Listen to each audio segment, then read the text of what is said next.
My name is Ian Walsh, joined day two here with The Moment Money Matters with Ginn and Ken Yanni. Guys, I appreciate having you on. Very much appreciate your time. Glad to be here, Ian. Thanks. I wanted to, yesterday we talked about and gave everybody a little bit of a peek into your firm and understanding what you guys do in the space that you're in our region. And now today I want to talk about a little bit more in depth into your business. So we know you guys work with monster companies, Starbucks, Wawa, whatever it may be.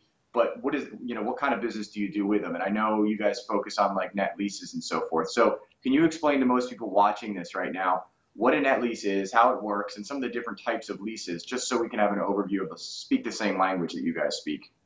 Yeah, definitely. So Ed and I, we work on the investment sales side of the business. So we're representing landlords mostly in selling their assets. So what we focus on is net lease sales. So that is a building like the CVS that you'll see, or a Starbucks, a Wawa, that the tenant covers all of the maintenance, the taxes, and the insurance. So that's really when you hear triple net, that's what you're thinking of: the taxes, insurance, and maintenance.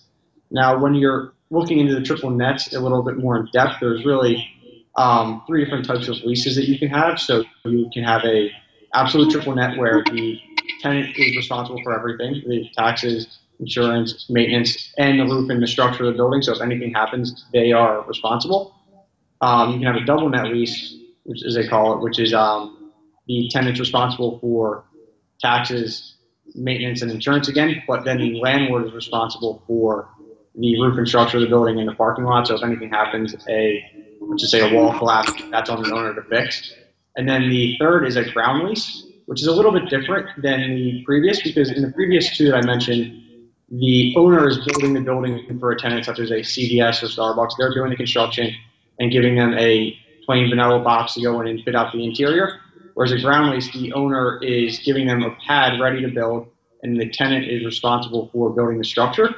So that is a little bit different. There's a few different nuances in the ownership. Like, for an example, the tenant will own that building then, so the owner can't depreciate it during the life of the ownership. So a few different nuances, but that's kind of the overall gist. Gotcha. So from the average place where I sit, that's confusing. So I'm going to say that if you have any interest in a commercial lease, you want to contact Ken and not try this by yourself. You want to go to these guys and say, hey, what's the best option? Because quite frankly, you don't want to dabble with something like a big commercial lease and not have guys like you on your side and say, hey, I'm going to try this kind of lease or that kind of lease. I mean, you guys have been around this enough to know all the pitfalls, what comes next, what's the most advantageous move for certain kinds of companies. Not really something you want to wing, something you want to have a backbone with. So if somebody's got a project they're looking at, they want to move something, they're not really in the space, maybe it's a good deal. They want to bring it to you guys. And instead of them trying to muddle their way through it and they want a team, how do they contact you guys, or who do they reach out to? Yes, so that's great. They can reach out to me or Ed. My name, like Ian said, is Ken Yanni. My email is kyanni@equityretailbrokers.com. Feel free to reach out whenever, or reach out to Ed at 484-417-2201. Perfect. Thanks, guys. I know that if I come across a deal like that, I certainly am not even attempting it myself. If I were to get into it, I'm calling you. So as everybody knows, Ian at hardmoneybankers.com. You're probably watching it on Facebook, so Ian Walsh. And appreciate it, guys. We'll do day three, and we'll go from there. All right, sounds good.